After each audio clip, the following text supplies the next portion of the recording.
At the U.S. Capitol, the Senate voted unanimously today to congratulate the troops and the intelligence community for the assault that killed bin Laden. But there is far less agreement on what the episode means for the U.S. relationship with its uncertain ally, Pakistan. We get views on that now from members of the Senate Intelligence and Armed Services Committee. Saxby Chambliss, Republican from Georgia, and Mark Udall, Democrat from Colorado. Gentlemen, welcome. And Senator Chambliss, I want to start with you. What questions, if any, do you have tonight for the Pakistani government? Well, I think certainly we need to know what they knew and when they knew it. I mean, gee whiz, you've got the #1 terrorist in the world living in your country for some period of time in an area that's surrounded by the Pakistani military, surrounded by the ISI, their intelligence service over there, and they didn't know he was there. It raises questions about, #1, were they sharing all of the information that they had with us? And secondly, if they're going to sit around and deny this, as they've done this afternoon, then what kind of military do they have? Is it one that we can really rely on as a partner? What kind of intelligence service do they have? And can we really rely on the information that they give us? So there are just an awful lot of questions surrounding this. I just want to say that I am so proud of the intelligence community and so proud of those men who risked their lives to carry out this mission. Wow, what a great job they did. Senator Udall, do you have the same misgivings that your colleague does? I do, and I want to add my full-throated support of the intelligence community and the men in the military as well. But either the Pakistani government's incompetent or in cahoots. We have to ask questions, I believe, in public settings as well as in classified settings. This may be an opportunity to reset our relationship with Pakistan. We invest $3 billion in Pakistan every year. I think the Vice Chairman of the Intelligence Committee, Senator Chambliss, would agree that Pakistan's too big to fail, 180 million Muslims, but there have to be consequences. This was a very, very serious situation. Thank God we finally saw that justice was served in Pakistan on bin Laden. Senator Chambliss, Senator Udall, I believe you were just in a meeting with CIA Director Panetta, and you got a briefing along with some other senators. I know Senator Chambliss has had his own briefing. Did you feel like this administration is tackling those questions about Pakistan? The administration is beginning to tackle those questions, and I know on the Senate side we will. We're going to hold some hearings and be briefed tomorrow, and these are crucial questions. We went into Afghanistan to find bin Laden, to bring him to justice. We have a lot at stake in this part of the world, and if the Pakistanis are going to play at both sides of the street, we need to be knowledgeable of that.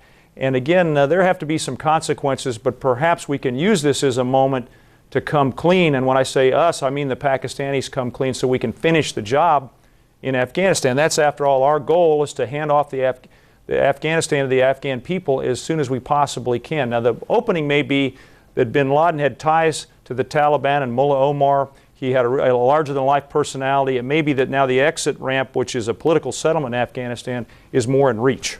Senator Chambliss, we heard in Margaret's piece President Zardari's defense, which is that Pakistan has more to lose, at least as much to lose as the U.S. on the terror front, and that, in fact, he is the widower of someone who was a victim, Benazir Bhutto, of Osama bin Laden. So there was no interest in Pakistan in protecting him.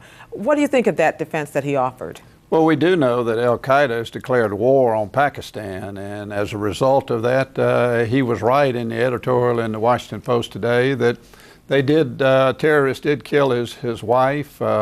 They have killed a number of Pak civilians as well as military personnel over the years.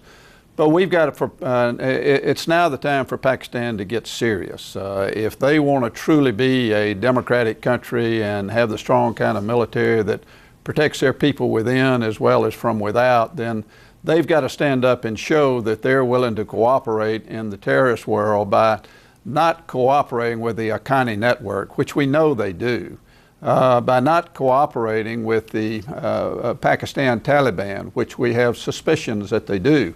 What they could do immediately, if they're serious about having America as a good and strong partner, is deliver Mullah Omar to us, deliver Zawahiri to us, deliver some of the other top members of al-Qaeda that we know are hiding in the mountains on the Pak-Afghan border.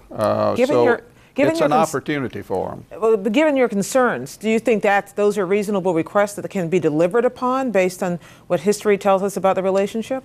Well, certainly they haven't done it to this point. I mean, gosh, going back to the first question you asked about did they know he was there?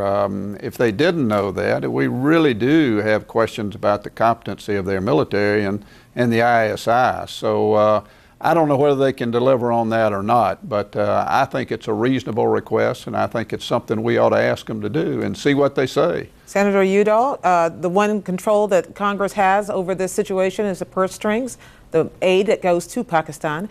If you are convinced or persuaded that they have not been full partners, is this money that you could imagine pulling out? Well, I think we should condition the money going forward, and I would want to add, Gwen, that the civilian government, I think, is well-intentioned, and I take President Zardari's comments at their face value and with the deeply felt way in which he shares them with us. But this is really about the Pakistani military and the infamous ISI, their intelligence service. They've got to work with us in a true alliance. And we've had some scratchy moments over these last months with them, and this is probably the ultimate scratchy moment. But if they're not going to come clean, if they're not going to work with us in ways that we both can be successful in this important alliance, then that money ought to be more conditioned than it is today. Senator Chambliss, on the money question? Well, we got to remember that we went into a relationship with Pakistan knowing it's a very corrupt government, knowing that it's somewhat of a Wild West state, but yet they're a very important partner in the war in Afghanistan. You can't decouple Pakistan from Afghanistan. If Pakistan were to fall, Afghanistan would be shortly behind, and vice versa. So it's important that we continue a relationship, but there's got to be more transparency between our intelligence services. There's got to be more transparency between our military operations in Afghanistan and their military operations in Pakistan. And if they refuse that, then why should we send American taxpayer dollars to them? It shouldn't be up to American soldiers to go in and take out bin Laden in an area that's very close to the West Point of Pakistan. The PAC should have done that. They should have known he was there, and we just have an awful lot of questions that have to be answered and have to be answered affirmatively. Otherwise, I think there are going to be serious questions about continuing financial aid to Pakistan. Senator Udall, let's talk about that Afghanistan point that Senator Chambliss just made. Do you think the events of this week will change our mission, will change the direction, the trajectory of our mission in Afghanistan? When time will only tell, but I do think bin Laden's death provides an opening for the Taliban to think again about joining the government, about being involved in the political processes in Afghanistan. And I also would, to build on Senator Chambliss's point, hope that Pakistan will see this as an opportunity to work with the Taliban, with whom they do have connections and do have influence, to drive them to the negotiating table. But there's still a lot in the balance here. There's a lot to come forward. The other comment I would make is that Pakistan at some point is going to have to come to some resolve and some conclusion with its relationship with India. This drives a lot of Pakistan's behavior. They're always looking over their shoulder, or I should say more accurately, they're looking forward always at India to their east rather than to the west, which is where the true existential threat to Pakistan exists. So we can continue to urge and cajole and do everything we possibly can to get India and Pakistan to reach some sort of a détente so that their Pakistani behavior is driven more by the realities in front of them and the threat to their country from terrorists, not from India. Senator Chambliss, what about the Afghanistan question? Do you think that this changes things? Well, I don't think so with respect to the tactical operation on the field.